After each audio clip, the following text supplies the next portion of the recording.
What America needed most in 2025 was not just another pundit or protester, but a revival of something far older, stranger, and more deeply subversive, the court jester. Often relegated in our imagination to juggling and bad jokes, the jester was, for centuries, the cleverest and most indispensable advisor in royal courts across Europe.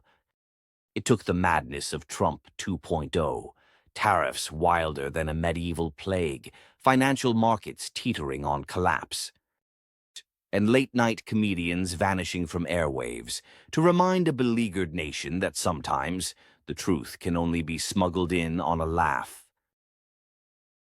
The classic jester wore more than a pointed cap with bells, a symbol, yes, of the right to be ridiculous, but also an implicit charter to say what no one else could.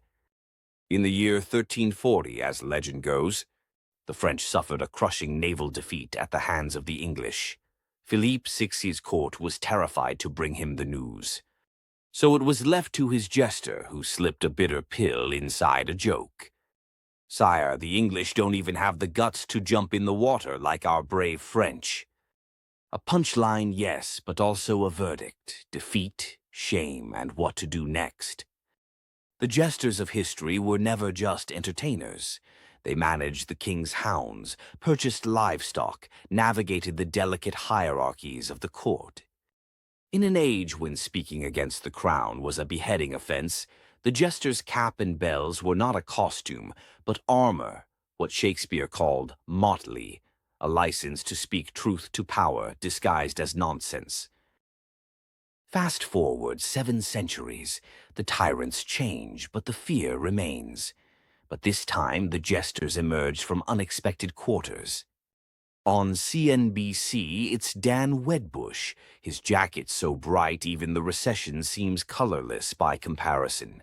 Here is someone who, like his medieval predecessors, doesn't just warn of doom. He does it with a wink and a sly punchline, puncturing the pomposity of trade war rhetoric with a single sartorial choice. America is about to find out that tariffs are like cayenne pepper. A dash spices up your stew, but pour in the whole bottle, and you're left with tears and regret. The hosts laugh, the ticker rolls, but beneath the joke, the risk is real. $1 trillion at stake, a social fabric fraying, and billionaires applauding louder than anyone. In 2025, as Trump declared war on every conceivable economic principle, appointed Fox News personalities to head intelligence agencies, and fired inspector generals as fast as they could sign resignation letters, he also unknowingly invited the rise of a new crop of jesters, impossible to silence because they'd already made themselves the joke.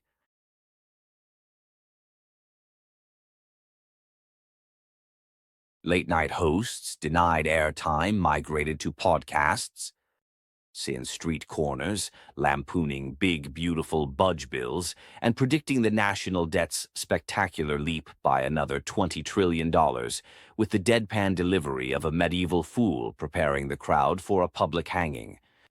We haven't had this much fun since the Black Death. And just as Martin Luther once invoked jester's privilege to ridicule the excesses of the Catholic Church, so too did modern jesters become the reluctant guardians of democracy, straddling the line between entertainment and real talk. Immune to censorship because the joke, absurd as it was, always mirrored reality. The marotte, the jester's scepter, became a wireless microphone, a meme, a viral tweet, ducking bans and shadow bans alike.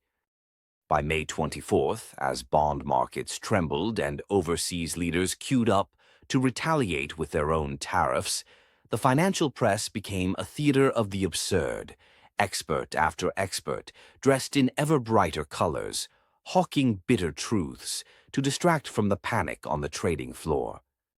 If you can't laugh, you'll start to cry, or worse, invest in treasury bills, sighed one anchor, as the Constitution creaked under the strain of executive orders and Elon Musk's regulatory demolition crew.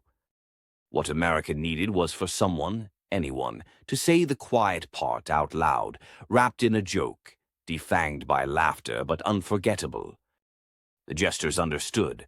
When the stakes are this high, the only safe way to deliver the news is with a cap, bells, and a punchline no tyrant can touch.